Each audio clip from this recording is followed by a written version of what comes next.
Hello students, welcome to TPS education channel. देखिए, हमने जो लास्ट क्लास थी जिसके अंदर हम बात कर रहे थे पादप जल संबंध की। जो पादप जल संबंध जो है इसके अंदर डिफ्यूजन या विसरण का पार्ट था वो कंप्लीट हो चुका था। इसके बाद अगला पार्ट आता है परमेबिलिटी या पारगम्यता।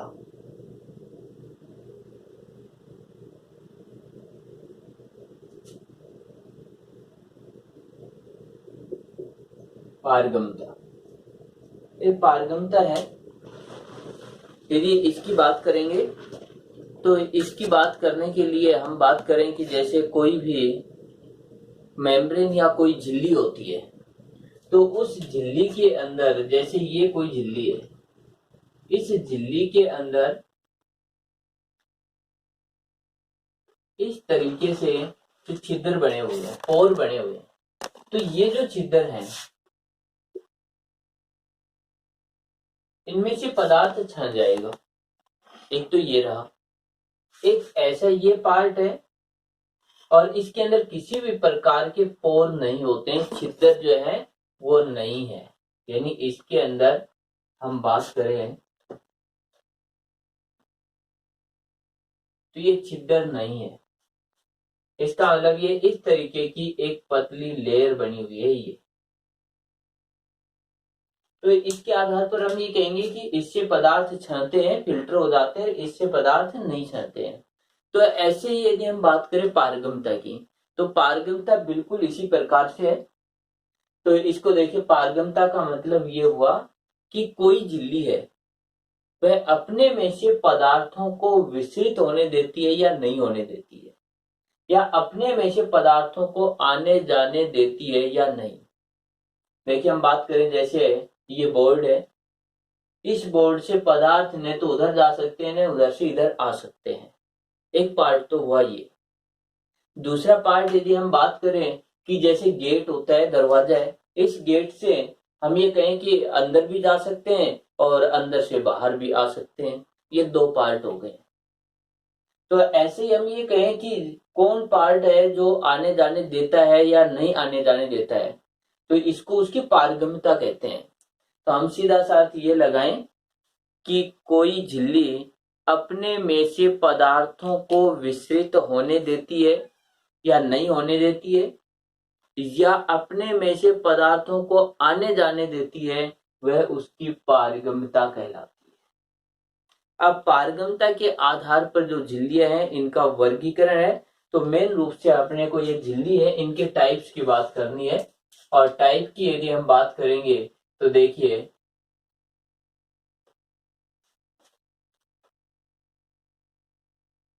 सबसे फर्स्ट आता है जैसे पारगम्य झिल्ली।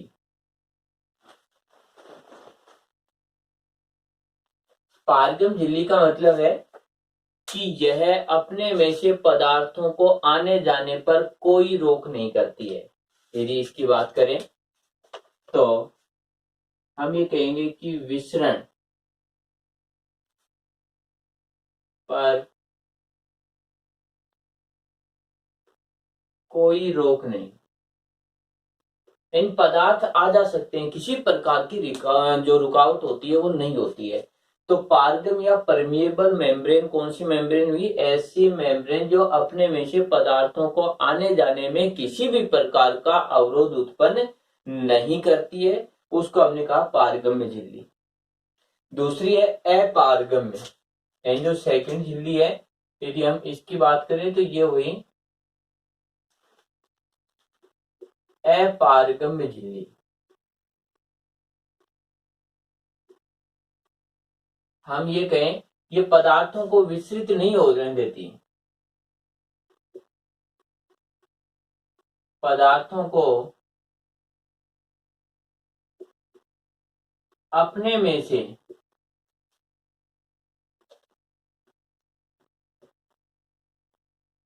विस्तृत नहीं होने देती। ये इसका लक्षण हुआ कि अपारगम कि इस प्रकार की झिल्ली है जो अपने में से पदार्थों को आने जाने नहीं देती है। तो देखिए ये दो प्रकार के हैं, इनको एक दूसरे से अपोजिट देखें। पारगम झिल्ली वह झिल्ली है जो अपने वैसे पदार्थों को आने जाने में किसी प्रकार की रुकावट नहीं करती है। और यदि इसके एग्जाम्पल की बात करें तो यह है कोशिका भित्ति। कोशिका भित्ति। और यदि हम बात करें अपारगम की, तो जैसे कोरक है, जैसे बात करें क्यूटिकल, क्यूटिकल की जो परत होती है ये अपारगम होती है, ये पदार्थों को अपने में से आने जाने नहीं देती।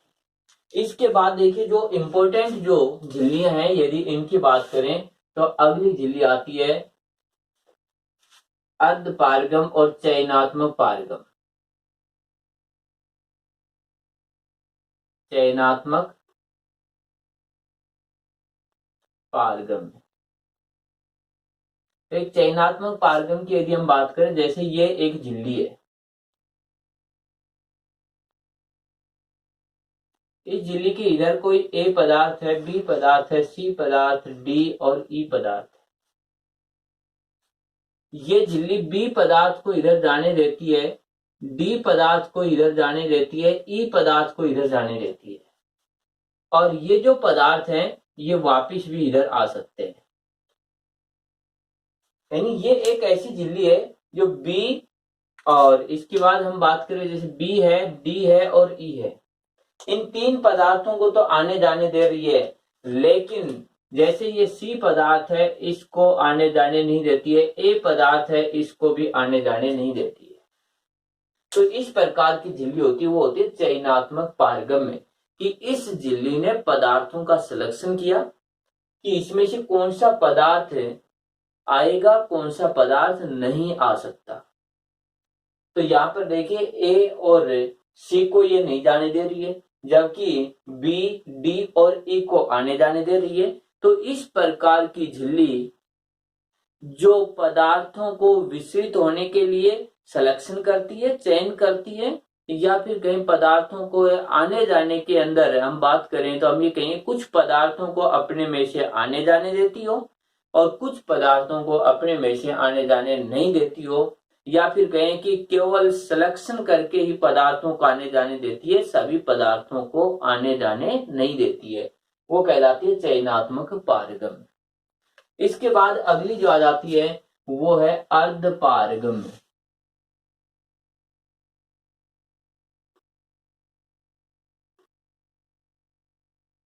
अर्धपारगम एक विलयन की बात करें, विलयन के अंदर जो रहता है वो रहता है विलायक। और यदि हम बात करें कोशिका में, तो कोशिका में विलायक है जल। तो यहाँ पर अर्धपारगम झिल्ली देखिए, इसमें तो सिलेक्शन करते हैं तो इसके अंदर कुछ पदार्थ हो सकते हैं, जैसे जल हो सकता है, जैसे सोडियम आयन हो सकते हैं, जैसे ग्लूकोज हो सकता है, इनको आने जाने दे रही है। लेकिन यहाँ पर देखिए अर्धपारगम झिल्ली है, तो अर्धपारगम झिल्ली के अंदर ये हो जाता है केवल विलायक या जल के अणुओं को ही अपने में से आने जाने देती है, बाकी किसी को भी नहीं। तो इसे कहते हैं हम अर्धपारगम झिल्ली। तो देखिए अर्धपारगम और चयनात्मक में थोड़ा सा अंतर है। अर्धपारगम वह झिल्ली है जो केवल अपने में से विलायक या जल के अणुओं को ही आने जाने देती है। चयनात्मक पारगम ऐसी झिल्ली होती है जो अपने में से कुछ पदार्थों को आने जाने देती है, जैसे जल को आने जाने दे रही है, जैसे ग्लूकोज को आने जाने दे रही है। लेकिन हम बात करें कि जैसे कोई दूसरा फैट का जो मॉलिक्यूल है उसको आने जाने नहीं दे रही है, तो इसने क्या किया कि जल यानी विलायक के साथ साथ दूसरे पदार्थ भी सिलेक्शन करके आ जा सकते हैं, और इसमें केवल जल के अणु ही आ जा सकते हैं। देखिए ये काफी इंपॉर्टेंट है, ये जो दोनों पार्ट है इनमें से ये पार्ट हमारे लेसन में काफी चलता रहेगा। और दोनों का एक ही एग्जांपल लेते हैं, जैसे कोशिका झिल्ली।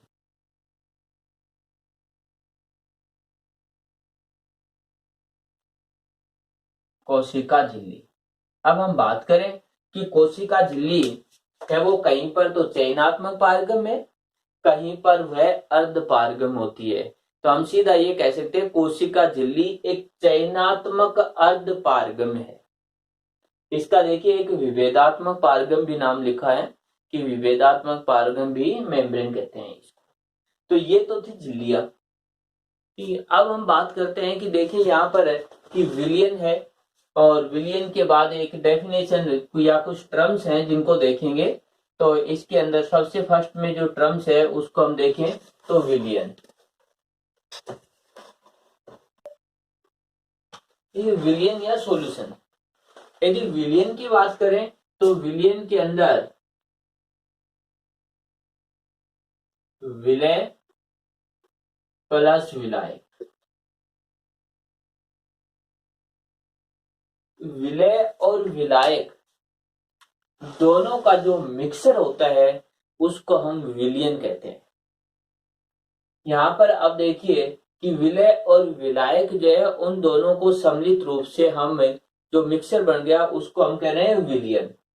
अब विलय और विलायक क्या होते हैं? तो विलय जो है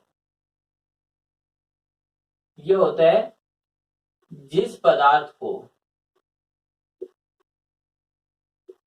घोला जाता है,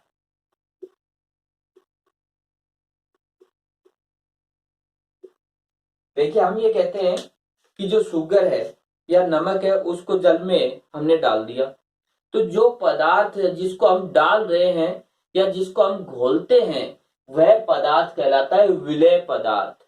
जैसे नमक विलय पदार्थ हुआ, जैसे चीनी या शुगर विलय पदार्थ हुआ। तो जिस पदार्थ को हम घोलते हैं वह पदार्थ होता है विलय। विलायक जिसमें घोलते हैं, जिसमें घोलते हैं तो ये कहलाता है विलायक। एंड जिस पदार्थ में विलय को घोला जाता है वह विलायक कहलाता है। तो यहाँ पर देखिए कि विलियन का अर्थ एक सिंपल एग्जांपल, जैसे नमक और जल की बात करें तो जो नमक रहता है जिसको हम जल में विलय करते हैं, तो जिसमें विलय किया है, जल में विलय किया तो जल हुआ विलायक, और जिसको विलय किया है जैसे नमक को विलय किया तो नमक हुआ विलय, और इनका जो मिक्सर बन गया वो कहला रहा है विलियन। तो विलियन की यदि हम बात करें तो जैसे जैसे इसकी मात्रा बढ़ाएंगे विलियन की सांद्रता बढ़ती जाएगी, और जैसे जैसे इसकी मात्रा कम करेंगे विलियन की सांद्रता भी कम हो जाएगी, कंसंट्रेशन कम हो जाएगी। यानी हम बात करें विलियन के अंदर जैसे ही विलय पदार्थ की मात्रा बढ़ाएंगे तो उसकी सांद्रता बढ़ेगी, जैसे विलय पदार्थ की मात्रा कम करेंगे उसकी सांद्रता भी कम हो जाएगी। अब हम बात करते हैं कि जो विलियन है इनके प्रकार हैं। तो यहां पर जो है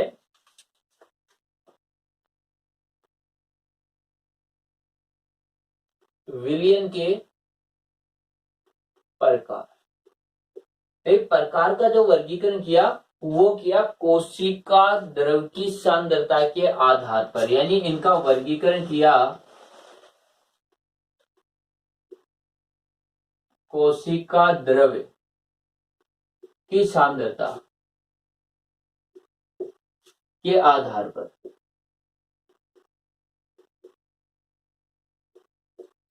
और यदि इसकी बात करें तो ये रहता है 3 प्रकार के। अब तीनों प्रकार के इनकी बात करते हैं। तो इसके अंदर देखिए जो फर्स्ट रहते हैं उसको हम कहते हैं अति प्रासरणी।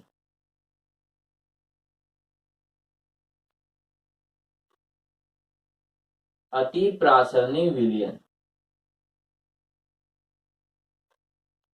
सेकंड जो है यदि इसकी बात करें तो हम सेकंड को कहते हैं अलप प्रासरणी।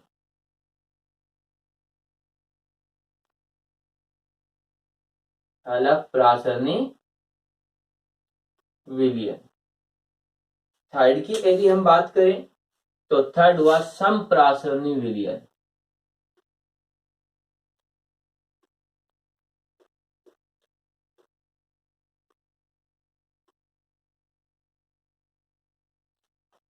ये 3 प्रकार के विलियन है। अति प्रासरणी विलियन कौन सा होता है? देखिए हम बात करें कि कोशिका की, कि यदि ये कोशिका है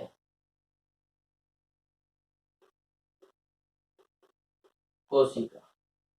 इस कोशिका की बात करें तो इस कोशिका के अंदर होता है जीव द्रव या कोशिका द्रव। यहां पर है कोशिका द्रव।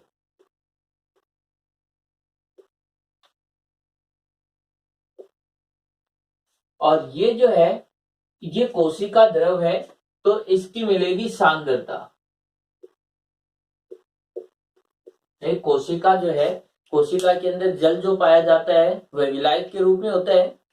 तो जल यहाँ पर विलायक के रूप में है, दूसरे पदार्थ यहाँ पर विलय है। तो जो एक विलयन बना है इसका मतलब यहाँ पर कोई सांद्रता है। एक तो पार्ट हुआ ये। तो ये जो सांद्रता है, अब इसको देखिए, इस कोशिका को हम एक विलयन में रखते हैं। जैसे ये जो पार्ट है ये हुआ विलयन, और विलयन की भी सांद्रता होगी। अब हम ये देखेंगे कि सांद्रता इसकी अधिक है या फिर इसकी, यानी सांद्रता विलयन की अधिक है या कोशिका की, या फिर इनकी बराबर है। इसके आधार पर इनका वर्गीकरण किया है।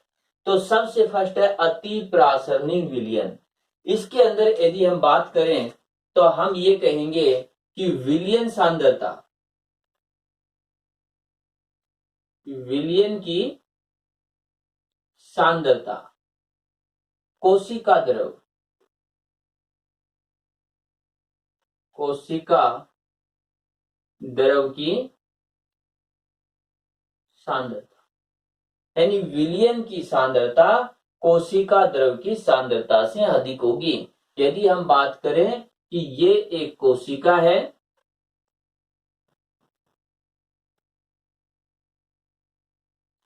और इस कोशिका को हमने एक विलयन में रखा इस तरीके से,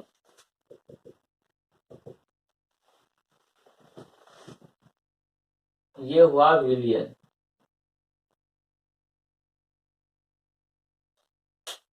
और ये हुआ इसका कोशिका द्रव।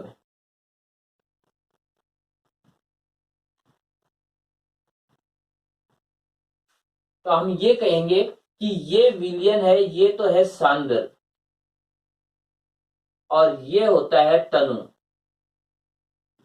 यानी ये कंसंट्रेट है, ये डाइल्यूट है। कोशिका की तुलना में इसकी सांद्रता अधिक है। तो ये हो गया कि यदि विलयन की सांद्रता यानी इसकी सांद्रता इसकी तुलना में, कोशिका द्रव की तुलना में अधिक है, तब हम उसे कहते हैं अति प्रासरणिक विलयन। और इस प्रकार की स्थिति में जो जल रहता है वह कोशिका से बाहर आएगा। यानी हम बात करें जल की, H2O कोशिका से बाहर आएगा। हमेशा जो है पदार्थ यानी विलायक जो रहता है तनु विलयन से सांद्र विलयन की ओर जाएगा। तो तनु विलयन अंदर है, सांद्र विलयन बाहर है। यानी कोशिका द्रव तनु विलयन की और बाहर का विलयन सांद्र, तो जल कोशिका द्रव से बाहर आ जाएगा। इसके बाद है अलग प्रासरणी। अलग प्रासरणी है, ये इसके ठीक अपोजिट है। यदि हम बात करेंगे इसके अंदर ये हुई कोशिका, यानी ये कोशिका है। इसके बाद ये इसका कोशिका द्रव है, और इसके बाद हम बात करें कि ये विलयन हुआ। अब ये जो विलयन है इसकी सांद्रता कोशिका द्रव से कम है। यानी हम ये कहें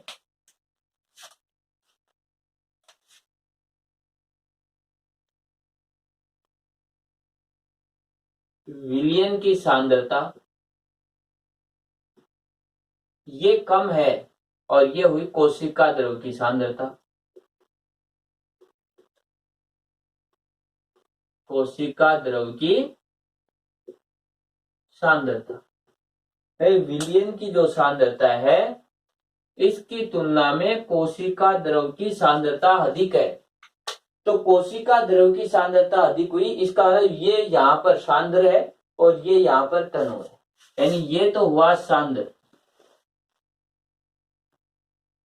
सांद्र विलयन, और ये हुआ तनु विलयन।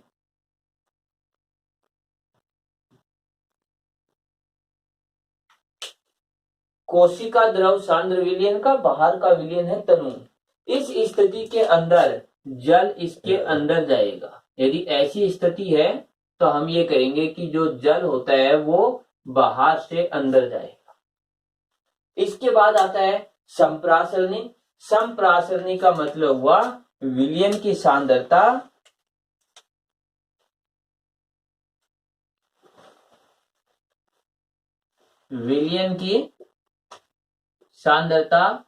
बराबर होती है कोशिका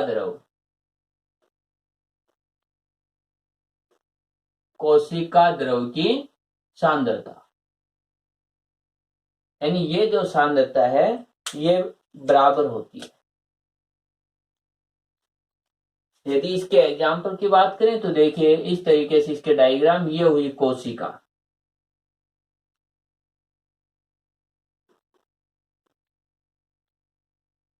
और ये हुआ विलयन, और इसकी सांद्रता बराबर है। और इसकी सांद्रता बराबर होने की वजह से जितना जल अंदर जाएगा उतना ही बाहर हो जाएगा। इस तरीके से यदि इस तरीके की स्थिति होती है तो हम ये कहेंगे जितना जल इस कोशिका के अंदर जाएगा उतना ही बाहर। तो ऐसा लगता है न तो जल अंदर गया न जल बाहर हुआ, तो ये होता है संप्रासरण। तो देखिए अतिप्रासरणी, विलयन की सांद्रता अधिक है कोशिका द्रव की तुलना में। अल्पप्रासरणी, विलयन की सांद्रता कम होती है कोशिका द्रव की तुलना में। संप्रासरणी, कोशिका द्रव और विलयन दोनों की सांद्रता बराबर होती है। तो ये हुए विलयन के प्रकार। इसके बाद जो है अगला जो टॉपिक आता है वो आएगा जैसे प्रासरण का। एक प्रासरण का टॉपिक है, तो ये टॉपिक इस लेसन के लिए, इससे अगले लेसन और उससे अगले, यानी 3 लेसनों के लिए काफी इंपॉर्टेंट टॉपिक है। तो प्रासरण की डेफिनेशन या इसका मीनिंग है, इसको बहुत अच्छे से ध्यान में देना है। तो हम बात करें प्रासरण की, तो देखिए कि हम ये कहें कि ये पार्ट है, इस पार्ट के अंदर एक पहले सिंपल सा एग्जांपल है, इससे देखें कि इस तरीके से हमने एक अर्ध पारगम झिल्ली लगाई कि ये जो झिल्ली है ये झिल्ली है अर्ध पारगम में।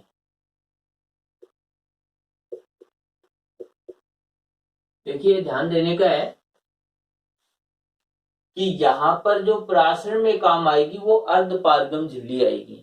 और अर्ध पारगम झिल्ली का क्या लक्षण होता है? केवल जल या फिर कहीं विलायक, के अणुओं को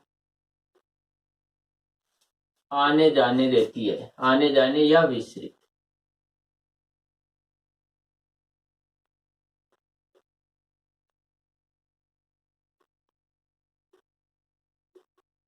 होने देती है। अब ये पार्ट है जहां पर हमने 2 प्रकार के विलयन लिए। एक विलयन तो ये लिया, एक विलयन हम बात करें, एक विलयन ये लिया, ये विलयन है सांद्र विलयन।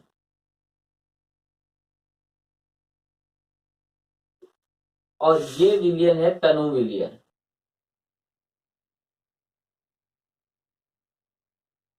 ये देखिए एक इस प्रकार का तंत्र बनाया हमने, जिसके बीच में अर्ध पारगम झिल्ली लगाई और एक तरफ हमने सांद्र विलयन, दूसरी तरफ हमने तनु विलयन भर दिया।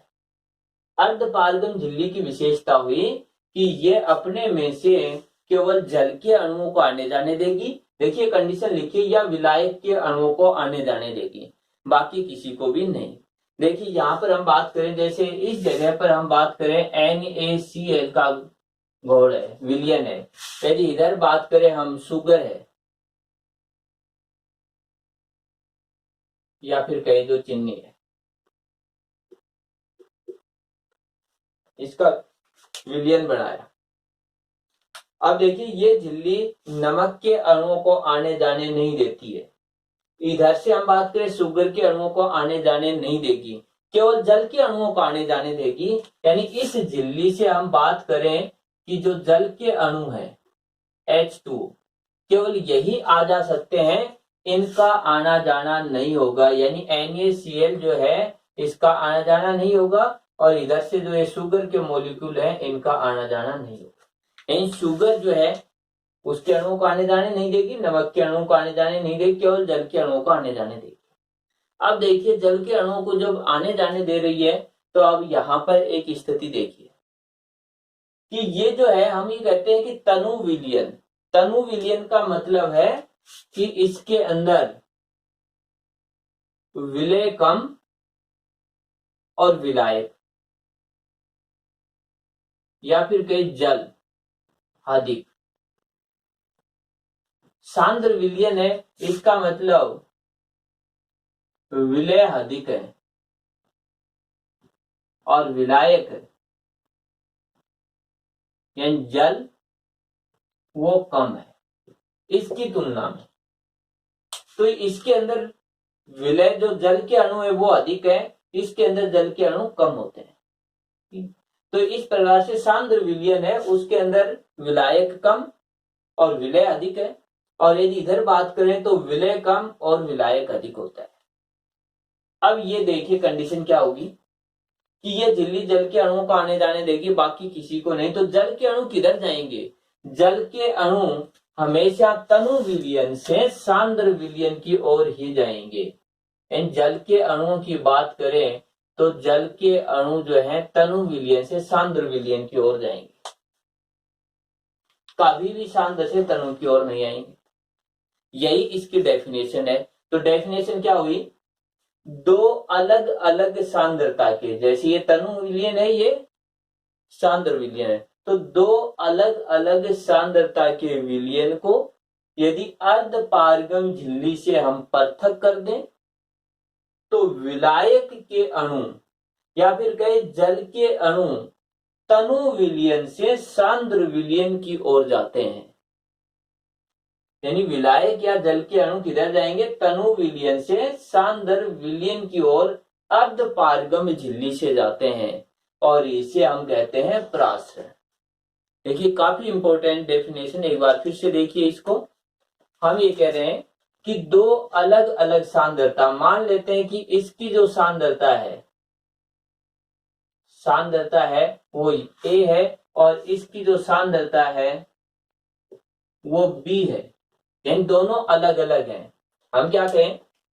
दो अलग अलग सांद्रता के विलयन को अर्ध पारगम झिल्ली से पृथक कर दें तो विलायक के अणु या जल के अणु कम सांद्रता के विलयन से अर्ध पारगम झिल्ली के द्वारा अधिक सांद्रता के विलयन की ओर विस्तृत हो जाते हैं, और इसे हम परासरण कहते हैं या ओस्मोसिस कहते हैं।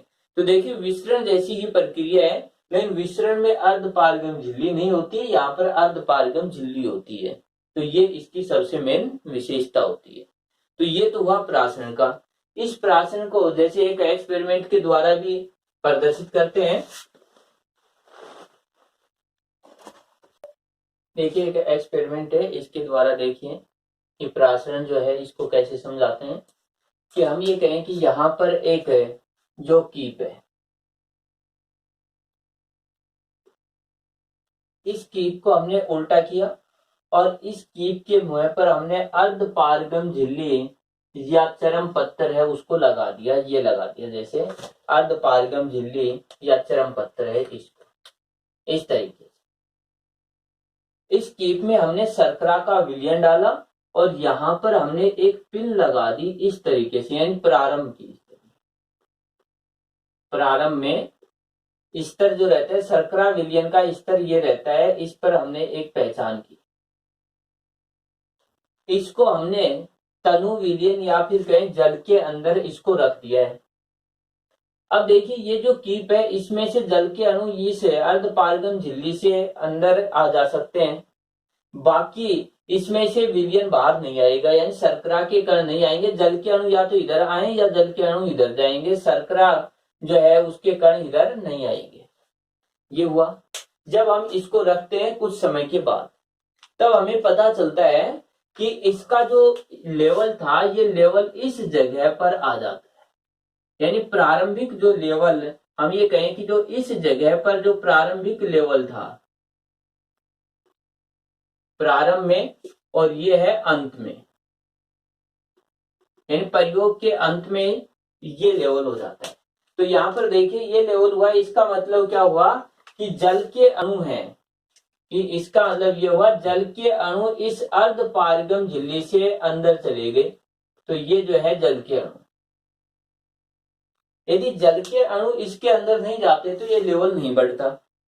तो हमने ये कहा कि जो अर्ध पारगम झिल्ली थी ये केवल जल के अणु को जाने दे रही है। अब किधर से किधर गए, बाहर देखिए तनु विलयन या जल है और अंदर है सांद्र विलयन। तो तनु विलयन से अर्ध पारगम झिल्ली के द्वारा जल के अणु सांद्र विलयन में चले गए और इसी प्रक्रिया को हमने प्रासरण कहा था। इसके बाद है प्रासरण के प्रकार। देखिए प्रासरण के प्रकार हैं, दो प्रकार के हैं और इसके अंदर जैसे बाह्य प्रासरण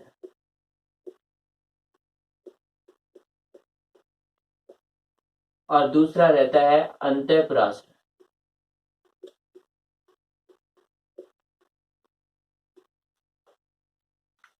अभी मैंने जो बताया था कि एक है अलप प्रासरणी, एक है अति प्रासरणी।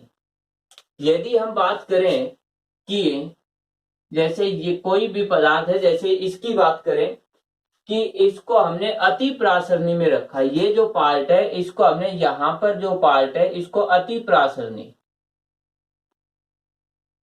अति प्रासरणी विलयन, तनु विलयन न होकर कैसा हुआ सांद्र। तो अंदर यदि बात करें जैसे बाहर विलयन सांद्र है ये, तो यहां जल के अणु आ जाएंगे बाहर, इसको हम कहते हैं बाह्य प्रासरण। तो इसका अर्थ ये हुआ कि यदि कोशिका को या किसी भी झिल्ली परिबद्ध जो पदार्थ रहता है उसको तनु विलयन में रखेंगे तो जल के अणु उस कोशिका से बाहर आ जाते हैं, इसे बाह्य प्रासरण कहते हैं। इन कोशिका, देखिए ये हुई कोशिका, यहां पर है सांद्र विलयन,